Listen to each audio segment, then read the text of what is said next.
Bienvenidos a las clases de organización de empresa. Esta es nuestra primera clase y vamos a trabajar con algunos conceptos relativos a lo que es la descripción de las empresas y sus mecanismos. Como primera parte vamos a avanzar sobre el concepto de organización en sí mismo.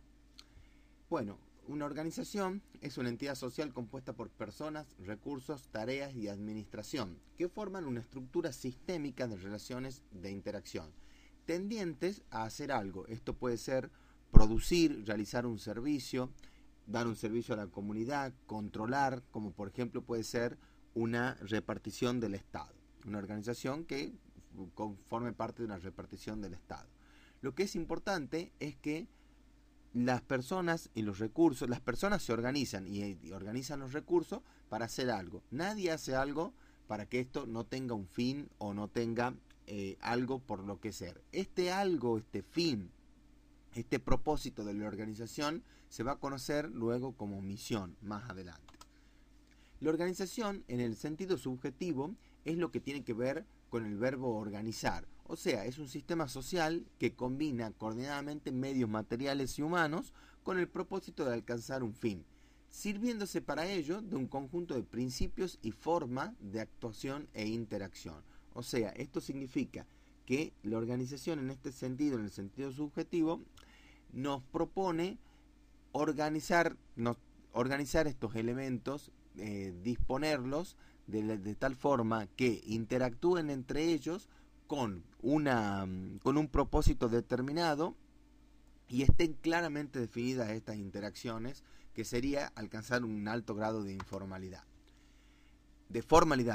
La organización, en el sentido objetivo, sin embargo, estaríamos hablando de la entidad, como por ejemplo, vamos a ver en el ejemplo que sigue, la organización Cáritas. Entonces, ¿qué es la organización en el sentido objetivo? Es una estructura organizativa como la ubicación de las distintas partes de la organización, es decir, un elemento integrador de las actividades de la empresa o de la organización en búsqueda de una finalidad. Por ejemplo, una cadena de supermercados es una organización. ¿Y cómo se organiza? Por medio de un conjunto de reglas de interacción y de distintos propósitos que tiene cada área y que interactúan entre sí de manera sistémica para cumplir con el propósito que tiene toda la organización en sí misma. ¿Y qué es entonces la estructura de esta organización? Es ese conjunto específico de funciones y relaciones formales, ¿no es cierto?, que ubica a la misión de cada una de estas partes y le dice cómo tiene que interactuar con las otras partes para cumplir la misión de todas y de cada una de ellas al mismo tiempo. Vamos a plantear algunas preguntas de reflexión con respecto al tema organización, y que sería, ¿qué organizaciones conoce? ¿No es cierto? Hay distintos tipos de organizaciones, ya hemos nombrado en esto algunas, como ser la organización Cáritas, puede ser la iglesia, puede ser también una empresa de colectivos, de supermercado. Entonces, esos son distintos tipos de organizaciones. Ustedes tienen que buscar otros tipos de organizaciones que se le ocurra y que puedan validar si realmente son o no organizaciones en función de lo que hemos visto antes. La segunda pregunta para reflexión nos dice que describamos esta organización, la organización Cáritas, en el sentido objetivo y subjetivo. Recordemos que en el sentido subjetivo se trata del funcionamiento de la organización y en el sentido objetivo se trata de cómo se la puede ver a la organización desde el medio. Para subrayar aún más esto, vamos a ver en la próxima pregunta las similitudes y diferencias que se pueden encontrar entre un equipo deportivo y la fuerza policial. Parece que son cosas tremendamente distintas, pero en realidad nos vamos a dar cuenta que en todas hay funciones y hay interacción. Un poco como clave de esto, las grandes diferencias están en el sistema jerárquico, que es el sistema que define quién va a mandar y quién va a obedecer dentro de las organizaciones. En este sentido es muy distinto un equipo deportivo y una fuerza policial. Describe el modo de relación entre dos miembros de su familia. Esto cuando traten de describirlo, de describir no dos hermanos que por ahí están en el mismo nivel, sino por ejemplo de uno de los padres y un hermano, o del hermano mayor y el hermano más chico, o hasta puede ser por ejemplo de algún abuelo y ustedes. Entonces ahí vamos a ver que aunque es tremendamente informal la organización de la familia, existen también estas reglas y organización, digamos, que después se va a llevar a otro tipo de organizaciones como la empresa y todo. La base de las organizaciones son naturalmente la familia. En lo anterior, identifique las funciones de cada uno de ellos y yo les diría también que piensen, además de las funciones, en cómo se organizan entre ellas.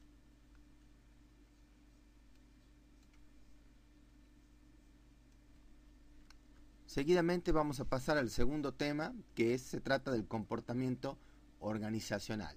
Básicamente en el comportamiento organizacional identificamos dos niveles, el comportamiento individual y el comportamiento organizacional o colectivo. Cada empresa tiene una personalidad representada por su identidad y su cultura. ¿Qué es la identidad de la empresa? Es el conjunto de elementos constitutivos específicos de la empresa que son el fundamento de su desarrollo.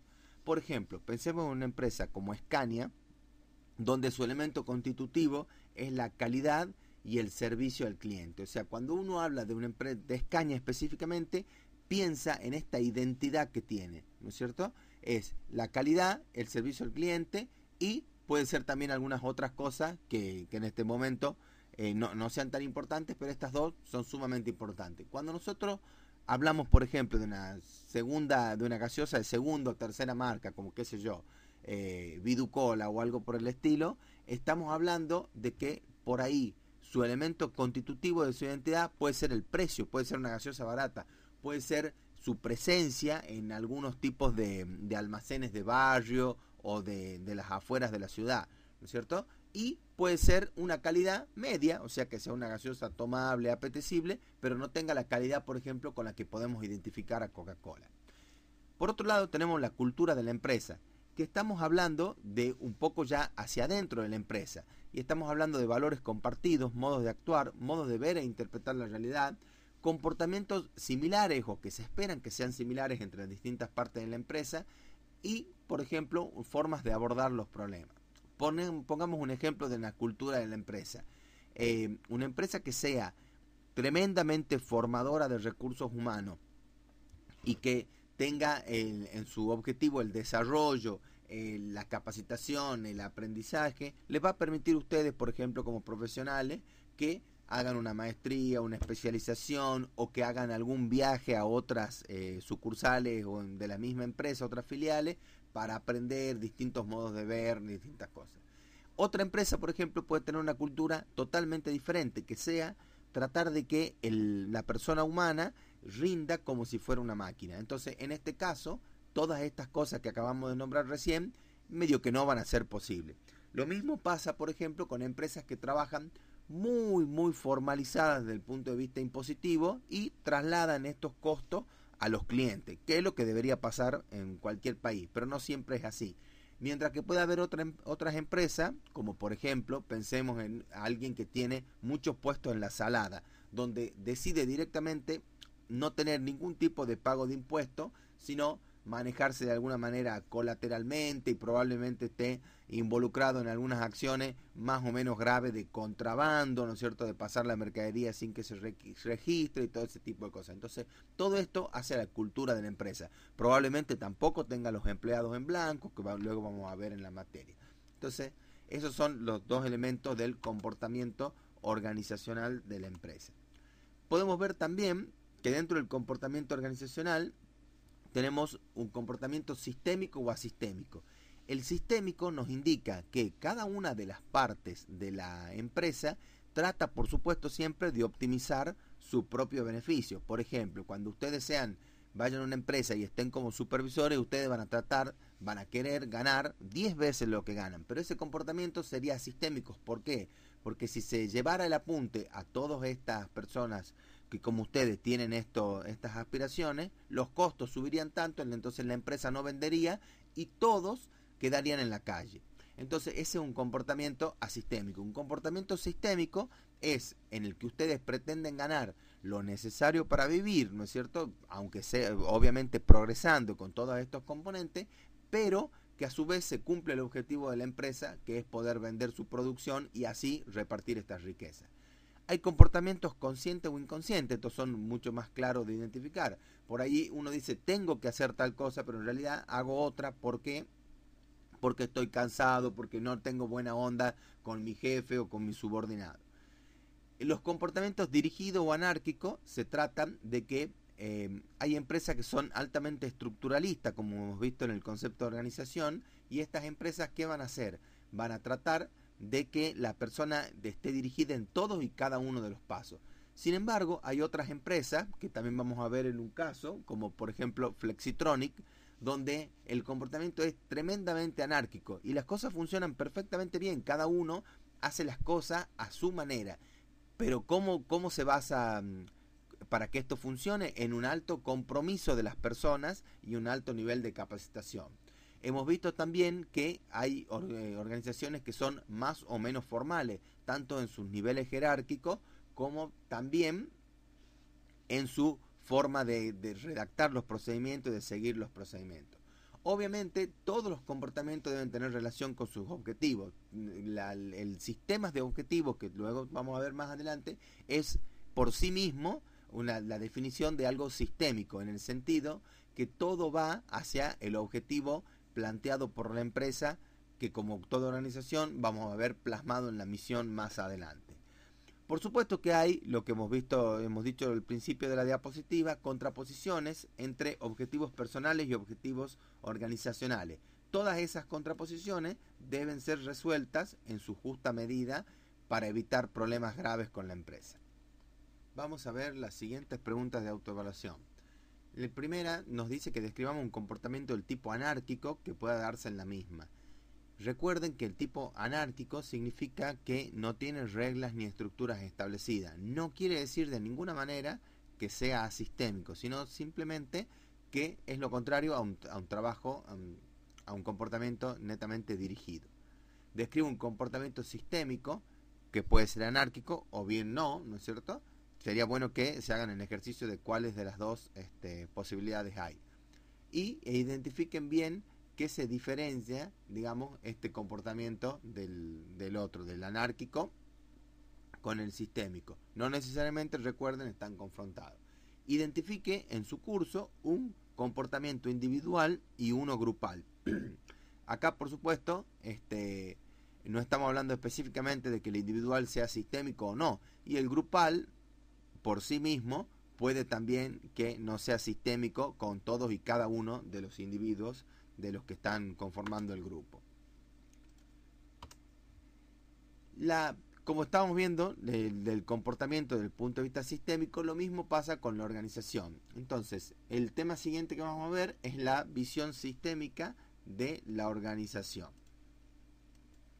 Por sistema entendemos el conjunto de elementos de cualquier clase, conceptos, ideas, objetos, personas, etcétera, cumpliéndose que cada parte influye sobre el todo, pero no de forma aislada respecto a los demás componentes del sistema, sino de forma, obviamente, sistémica.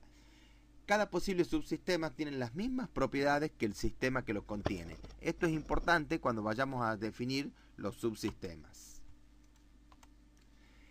La empresa es un sistema abierto. ¿En qué sentido? Fíjense que recibe de la sociedad distintos estímulos y distintos materiales. Por ejemplo, las materias primas, el factor trabajo desde el punto de vista de las personas que integran la sociedad, y a su vez entrega a la sociedad otro tipo de cosas. Otra de las cosas que recibe, es el dinero, y por ejemplo lo que entrega a cambio, podemos hablar de servicios o de productos terminados, ¿no es cierto?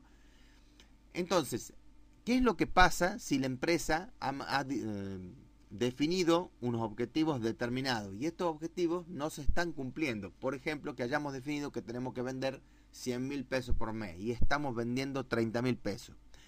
Esto significa que la empresa no se va a quedar de brazos cruzados, va a hacer algo.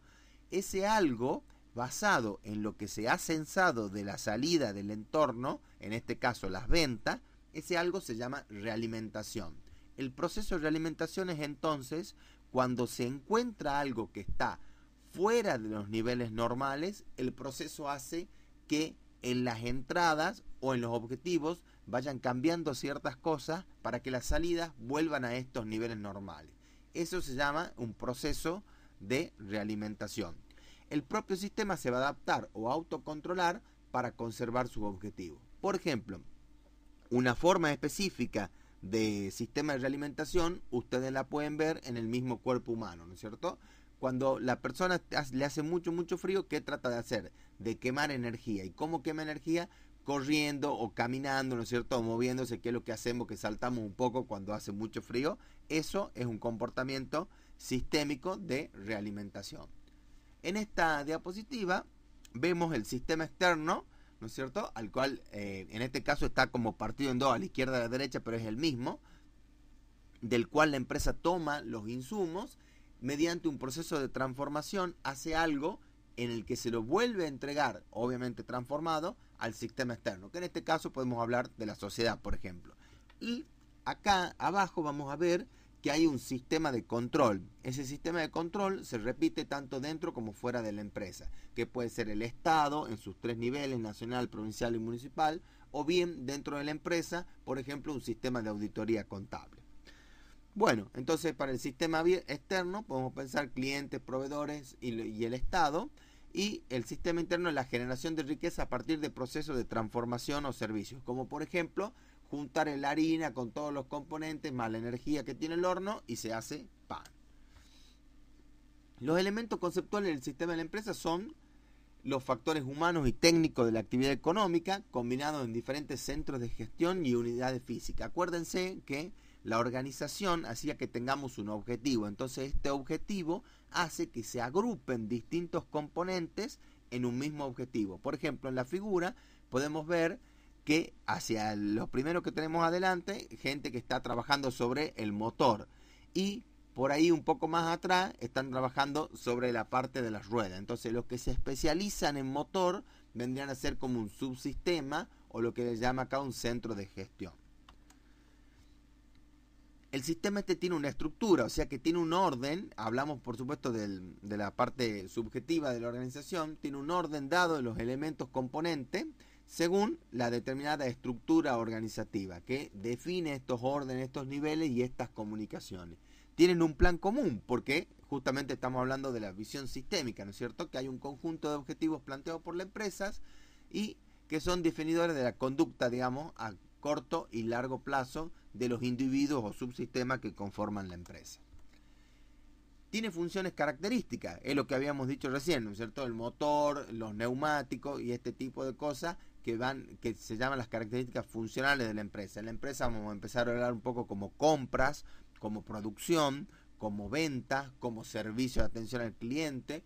Esos son los que están más sobre el proceso productivo en sí mismo, pero también hay sistemas como el sistema contable, la parte de la organización que se encarga de la contabilidad, o el mismo sistema de dirección.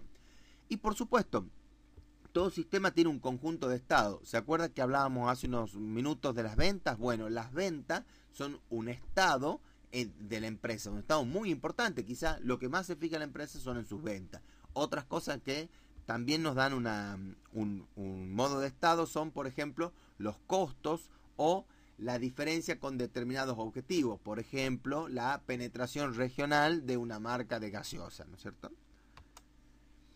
Para reflexionar podemos ver de tratar de identificar al menos 3 entradas y 3 salidas junto a 3 acciones internas que se puede hacer en alguna empresa que ustedes conozcan. O sea, cuáles son los insumos, qué tipo de trabajo. También podemos identificar el subsistema de producción, que como ingenieros industriales va a ser muy importante para nuestra carrera. Identifiquemos también un lazo de realimentación. Sobre todo está bueno si lo identificamos con el sistema de producción, como puede ser, por ejemplo, un control de calidad, un control de costos, ¿no es cierto? Que pasa lo mismo con el auto, puede estar consumiendo más energía de la necesaria. ¿Por qué pasa esto? ¿No es cierto? Entonces, ahí hay un lazo de realimentación. Bueno, ustedes pueden identificar algunos otros que sean importantes. Y para cada una de estas relaciones, ¿no es cierto? O sea, que ya sean las entradas, las salidas, para cada una definamos un conjunto de estados posibles. Como por ejemplo, si hablamos de costos, podemos decir que son costos que están bajo control, que son costos que están elevados, o que están, por ejemplo, mucho mejor que lo que pensábamos, tenemos bajos costos. Con respecto al trabajo, sabemos que desde lo psicológico no tiene solamente la finalidad de obtener un salario. También se busca un reconocimiento individual, el estatus social, ¿no es cierto? Los determinados cargos, distintos cargos dan estatus. Es una fuente de equilibrio emocional, también la identidad personal. Ustedes han visto que, por ejemplo, los guardias se identifican con las personas que son robustas, fuertes, que están dispuestas a hacer algún tipo de acción en la que la violencia sea necesaria, lo cual es totalmente distinto de la persona que es netamente intelectual, por ejemplo. Lo mismo ocurre, muy sobre todo, por ejemplo, con los deportistas. Y por supuesto que tiene también una función social, que es la más importante y es la que vamos a ver nosotros, que es la de generar riquezas para toda la sociedad. ¿Qué aporta? ¿Cómo genera riqueza el trabajo para el individuo? Por medio de los sueldos, de los aportes y de los beneficios sociales. Esto quiere decir que no solo tenemos que pensar en el sueldo, sino también en la jubilación y en la obra social.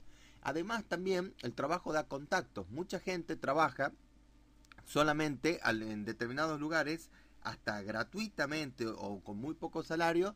¿Para qué? Para poder hacer contacto. Uno de estos es, por ejemplo, el estudio de Peli en Nueva York, donde muchos tucumanos arquitectos van y trabajan allí, por más que el pago no sea muy importante, pero sí porque luego hacen contactos que les sirven durante toda una vida. También el trabajo es importante como fuente de capacitación y entrenamiento. Ustedes van a escuchar mucho de las empresas de escuelas, que son empresas que le dan una fuerte capacitación. ¿Para qué? Para que sigan dentro de la empresa, pero ustedes también pueden, en base a esa capacitación, irse hacia otras empresas o inclusive tener algún emprendimiento personal. Y por supuesto, también es fuente de bienestar, que si bien no lo podemos medir en riqueza económicamente en dinero, también es importante, sobre todo cuando falla ese bienestar por las enfermedades, por la falta de rendimiento y todo. Para la empresa, básicamente el trabajo implica la realización de tareas, ¿no es cierto? Bienvenidos a las clases de organización de empresa.